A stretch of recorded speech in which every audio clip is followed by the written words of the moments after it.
YouTube channel Vineet English classes पर मैं विनीत मिश्रा आप सभी लोगों का बहुत बहुत स्वागत करता हूं। चैनल को लाइक शेयर और सब्सक्राइब जरूर कर लीजिए। बेल आइकन को अवश्य दबा दीजिए ताकि आपके पास हर प्रकार की ऑथेंटिक अपडेट सबसे पहले आपको मिलती रहे। टेलीग्राम चैनल से अगर आप जुड़ना चाहते हैं तो टेलीग्राम चैनल से भी जुड़ जाएं, लिंक है डिस्क्रिप्शन में। देखिए, आज के 15 दिन पहले ही मैंने आपको बता दिया था कि जो बीएड 2022 की प्रवेश परीक्षा है, एंट्रेंस एग्ज़ाम है, वो 15 अप्रैल को आपका नोटिफिकेशन आएगा। तो आप देख लीजिए, एग्जैक्ट आपको वही डेट मिली है। 15 तारीख को नोटिफिकेशन आएगा। ठीक है, 1 से 7 तारीख के बीच में, 1 से 7 जुलाई के बीच में परीक्षा होगी और अगस्त में आपका परिणाम आएगा। तो आप देख लीजिए, ये बात पूरी तरह से एकदम सत्य हुई कि 15 अप्रैल से आपका नोटिफिकेशन जो है वो जारी किया जाएगा। अब हम आपसे बात कर लेते हैं मेन मुद्दे की। देखिए, यूपी टेट रिज़ल्ट अभी किसी प्रकार से कोई क्लियर नहीं है कि कब आएगा, और फ़ोन या कॉल करने पर किसी प्रकार की समय सूचना दी ही नहीं जा रही है कि आपका यूपी टेट का रिजल्ट जो है वो कब जारी किया जाएगा। तो ऐसा मुझे जो है वो प्रतीत हो रहा है, ऐसा मुझे समझ में आ रहा है कि जो आपका सुपर टेट है वो सुपर टेट में अभी देरी होगी। कम से कम 6 महीने सुपर टेट में देरी हो सकती है। लेकिन टीजीटी, पीजीटी और एलटी में सबसे बड़ी बात निकल कर आ रही है।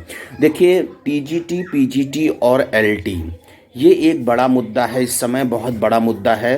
तो टीजीटी पीजीटी में जैसे कि आपको पता है कि दोबारा पोर्टल ओपन किया गया था और 30 तारीख तक आपका जो है वो अध्याचन मंगाया गया था।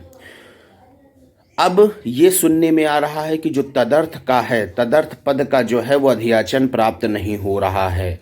तदर्थों का अध्याचन प्राप्त नहीं हुआ है। विद्यालयों के द्वारा तदर्थ का जो है वो अध्याचन भेजा ही नहीं गया है। हालांकि सुप्रीम कोर्ट ने इस बात को कह दिया है कि तदर्थवाद पूरी तरह से समाप्त किया जाए, लेकिन अभी भी विद्यालयों के द्वारा तदर्थ का अध्याचन जो है वो आपका प्राप्त नहीं हुआ है।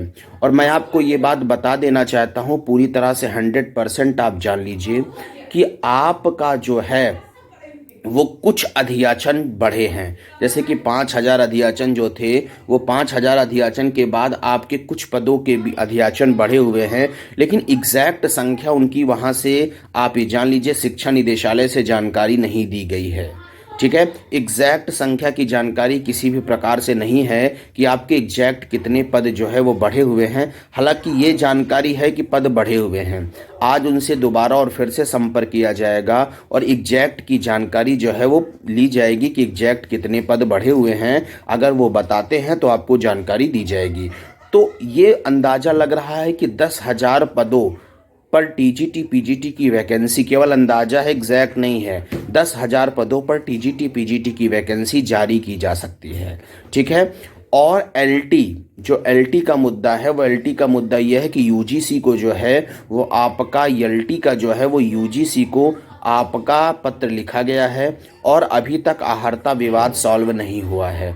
और आहर्ता विवाद के लिए यूजीसी को पत्र इसलिए लिखा गया है क्योंकि आपको पता है कि बीए का विवाद है। आहर्ता विवाद माने बीए का विवाद है कि बीए में संस्कृत या हिंदी की अनिवार्यता लागू की जाए कि नहीं की जाए, लैंग्वेज और लिटरेचर की इंग्लिश में प्रॉब्लम, इसलिए यूजीसी को लिखा गया है। और अभी तक कल तक यूजीसी का किसी प्रकार से कोई जवाब आया ही नहीं है। तो यूजीसी के जवाब का हम लोगों को इंतज़ार करना पड़ेगा। यूजीसी के जवाब पहले आएगा तो ईएलटी की वैकेंसी पहले आएगी, और अगर हर चीज़ ठीक रहा तो फिर टीजीटी पीजीटी की वैकेंसी पहले आ जाएगी। तो मैं ये आप लोगों को बताना चाहता हूँ कि आपको तैयारी दोनों विषयों की दोनों चीज़ों की पहले करनी पड़ेगी। ना तो किसी की पहले ना तो किसी की बाद, दोनों को साथ साथ लेकर आपको तैयारी करनी पड़ेगी। तो इसलिए आप लोग अपनी तैयारी दोनों की करिए, टीजीटी पीजीटी और ईएलटी दोनों की करिए।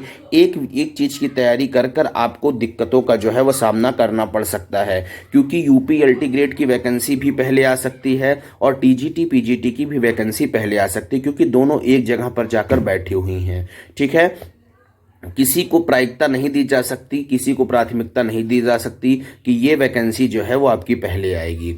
तो यही खबर है, यही अपडेट है। अभी किसी प्रकार का कोई अध्याचन की पूरी जानकारी मिल नहीं पाई, एग्जैक्ट जानकारी नहीं मिल पाई है, लेकिन अध्याचन आए हुए हैं, संख्या बढ़ी है।